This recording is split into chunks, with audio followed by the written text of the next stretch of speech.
नमस्कार दोस्तों, edu hub की ऑनलाइन क्लासेस में मैं विनम्रता पाठक आप सभी का स्वागत करती हूं। और अपने पाठ्यक्रम को आगे बढ़ाते हुए हम तुलसीदास द्वारा रचित अगले पद्य को पढ़ते हैं, जिसमें कि कवि ने सीता जी की माता के व्याकुलता का वर्णन किया है। सीता जी की माता जब रामचंद्र जी को देखती हैं कि वह धनुष की ओर बढ़ रहे हैं तो वो बहुत ही बेचैन होती हैं। रामचंद्र जी की कोमलता देखकर उन्हें बड़ी बेचैनी होती है, अंदर से बहुत घबराहट भी होती है कि जिस धनुष को बड़े से बड़े शूरवीर हिला तक नहीं सके, उसको यह कोमल सा बच्चा, उसको गुरुजी ने आज्ञा क्यों दे दी तोड़ने को।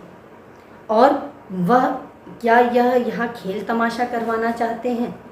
इस तरह के विचार उनके मन में आते हैं और वो अपनी सखियों को अपने पास बुलाती हैं और कहती हैं, उनसे अपने मन की सारी व्यथा को बताती हैं।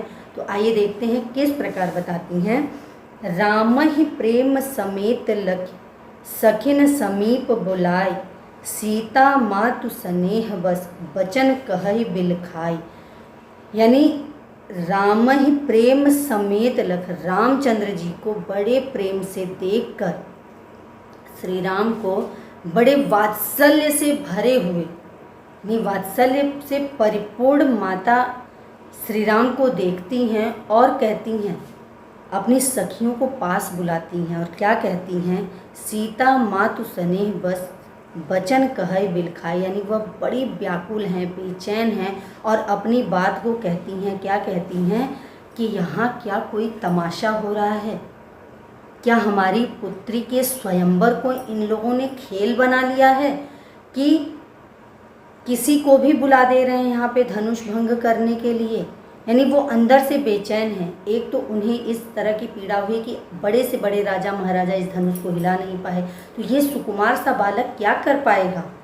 उस बालक के प्रति अर्थात श्री राम के प्रति उनके अंदर वात्सल्य भावना भी है, प्रेम की भावना है और उस चीज़ को लेकर वह अपनी सखियों से अपने मन की व्यथा को कह रही हैं। क्या कहती हैं? सखी सब कौतुक देखनि हारे, जेव कहावत हितु हमारे। यानी सब कौतूहलवश इसको देख रहे हैं। यहाँ पर जो भी राजा महाराजा यहाँ आए हुए हैं, सब यहाँ पर बस देखते हुए कोमलता पर, यानी सखी सब कौतुक देखनि हारे, जीव कहावत हेतु हमारे। यानी उन्हें देखते हुए कोमलता, रामचंद्र जी को देखकर उनकी कोमलता पर मुग्ध होकर उन्हें बार बार विचलित होकर क्या कहती हैं कि अब मनोकामना यही है कि सीता जी का विवाह होगा। सखी सब कौतुक देखनि हारे, जीव कहावत हितु हमारे। यहाँ सब देखने के लिए बैठे हैं, कोई हमारा हितैषी नहीं नज़र आ रहा कि इस कोमल से बालक को यहाँ भेज दिया। को न बुझाई कहै गुर पाही, ए बालक असहटि भल नाही। कि यहाँ क्या कोई खेल तमाशा चल रहा है कि सभी इस बालक को धनुष को, यानी गुरुजी जो हैं वह इस बालक को आज्ञा दे दिए कि जाओ धनुष को भंग करो। और बालक भी उठ के चाहिए, तो बाल हट हो गया। अगर बालक आ रहा है तो यह बाल हट है कि वह धनुष को तोड़ने के लिए आगे बढ़ रहा है। ए बालक असि हट भल नाही, यानी ये जिद अच्छी नहीं है। और जेव कहावत है, तो अगर कोई हमारा हितैषी है, कोई यह चाहता है तो मना क्यों नहीं करता? इस बालक को कोई मना क्यों नहीं करता कि यह तुम्हारी जिद अच्छी नहीं है। रावण बाण छुआ नहीं चापा, हारे सकल भूप करि दापा। क्या सोचती हैं माता जी? कह रही हैं रावण बाण छुआ नहीं चापा। रावण और बाणासुर ने इस धनुष को हाथ नहीं लगाया, छुआ तक नहीं। यानी शिव जी का जो ये धनुष है, इसको रावण और बाणासुर जैसे जो धनुर्धारी थे, जो महान योद्धा थे, उन्होंने हाथ तक नहीं लगाया, इसे छुआ तक नहीं। हारे सकल भूप करि दापा, और सारे जो राजा बैठे यहाँ सभी हार गए। और बड़ी बड़ी जो बातें करते थे वह सभी यहाँ हार के बैठे हुए हैं। सो धनु राज कुंवर कर देहि, बाल मराल की मंदर लेहि।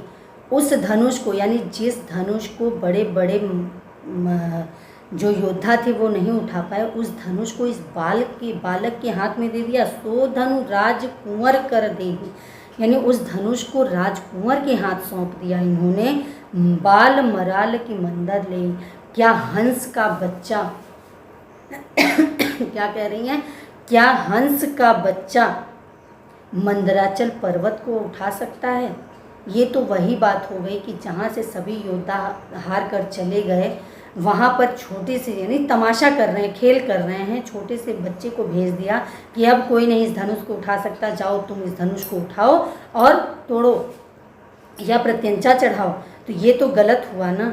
क्या हंस का बच्चा मंदराचल पर्वत को उठा सकता है। बाल मराल की मंदर ले ही भूप सयानप सकल सिरानी, यानी सीता जी को की जो माता हैं वो बहुत ही बेचैन हैं। उनको अब लग रहा है कि स्वयंवर तो राजा जनक ने रचा था, राजा जनक का जो ये प्रण है यह तो कठिन था ही, इन्होंने ऐसा प्रण ही रख दिया था।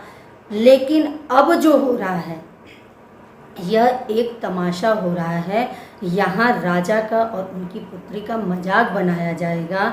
तो हे सखियों, यहाँ पर कोई ऐसा नहीं है जो मेरे हित के बारे में सोचे, जो इस बात को करे कि जहाँ बड़े बड़े योद्धा हार मान गए वहाँ पर यह कोमल सा बच्चा, सुकोमल सा बच्चा क्या करेगा। और ये विश्वामित्र जी ने आज्ञा दे दी रामचंद्र जी को कि जाओ धनुष को तोड़ो।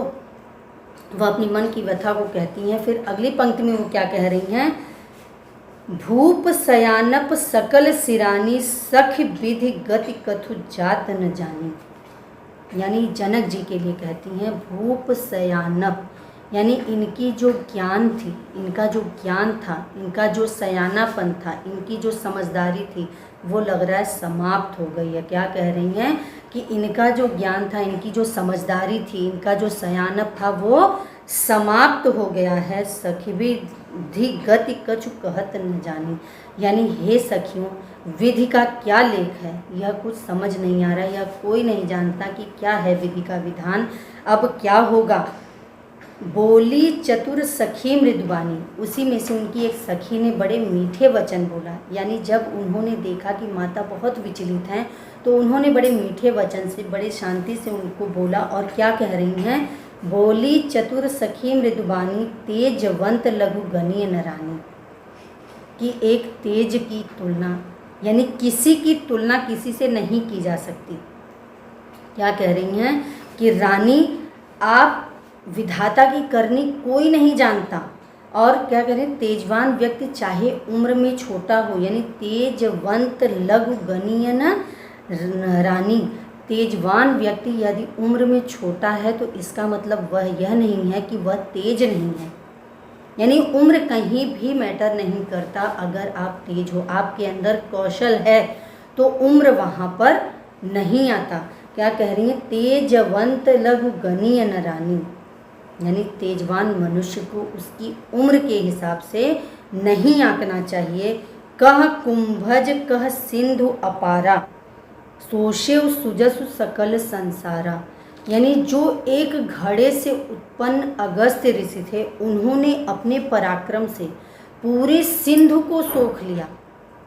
और ये पराक्रम उनका, ये सारी चीज़ें पूरे विश्व में विख्यात है कि वह कितने बड़े थे। यानी जो घड़े से उत्पन्न थे उन्होंने पूरे सागर को सोख लिया।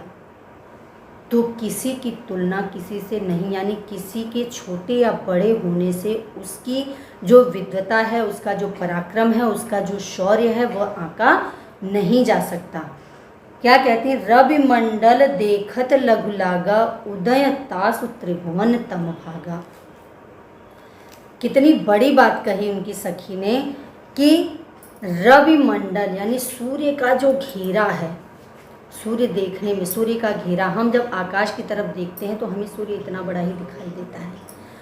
तो रवि मंडल देखत लघु लागा, कि सूर्य का जो घेरा है वह बड़ा छोटा दिखाई देता है। लघु का मतलब छोटा, छोटा दिखाई देता है। और उदय तासु त्रिभुवन तम भागा, यानी उसके उदय होने से, यानी सूर्य के उदय होने से तीनों लोकों का अंधेरा समाप्त हो जाता है।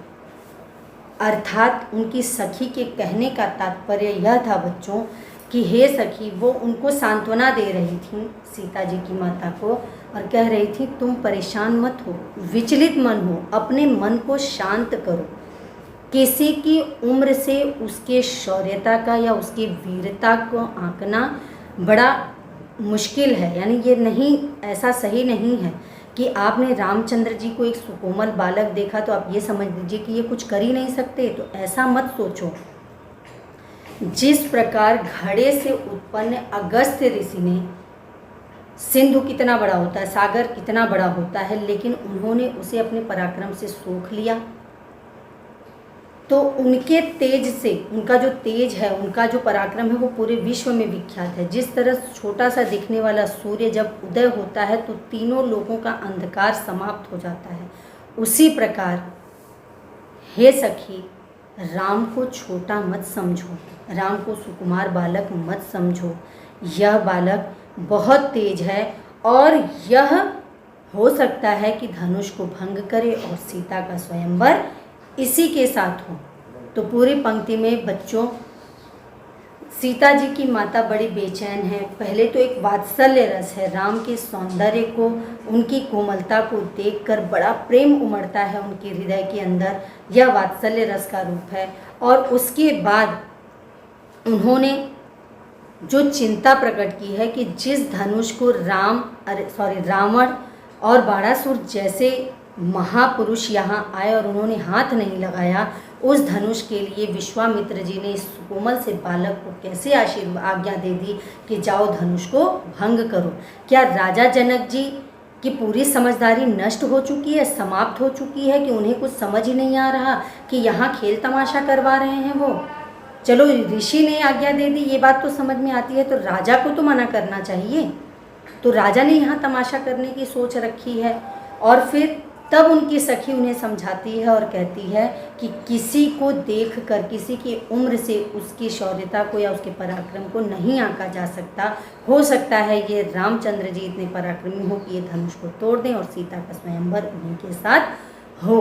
यानी उनकी सखी ने उन्हें बड़े ही सौम्यता से, बड़े ही अच्छे से, बहुत अच्छे से अगस्त्य ऋषि की उपमा देकर उन्हें समझाया था। तो आइए काव्यगत सौंदर्य देखते हैं कि काव्यगत सौंदर्य क्या है बच्चों। भाषा अवधि है, गुण प्रासाद है, शैली प्रबंध वर्णात्मक और विवेचनात्मक है, रस वात्सल्य श्रृंगार और वीर है।